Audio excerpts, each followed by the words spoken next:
Assalamualaikum, hari ini saya nak share satu feedback customer daripada tapak baru. Customer ni bagi tahu, Alhamdulillah banyak juga perubahan seperti sendi kaki dah kurang tegang, hujung-hujung jari pun kurang rasa seperti berpasir. Alhamdulillah. Itu maksudnya selepas dia amalkan tapak baru ni, dia rasa sendi kaki dia lebih selesa. Sebenarnya ramai je yang alami masalah yang sama, betul tak? Tapi kadang-kadang kita tak sedar tanda-tanda awal dia.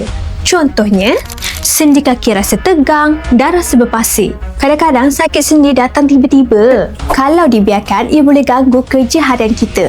Tahu tak? Sebab tu ramai yang dah mula amalkan tapak baru. Tapak baru ni diformulasikan khas dengan ekstrak kulit kayu retak dan herba terpilih untuk menyokong kesihatan sendi. Bila diamalkan secara konsisten, ramai customer yang dah kongsi perubahan seperti sendi rasa lebih ringan, kurang ketegangan pada sendi dan yang paling penting, rasa selesa untuk bergerak. Kalau korang ada masalah gout ataupun sendi yang selalu bengkak tu, boleh cuba tapak baru sekarang.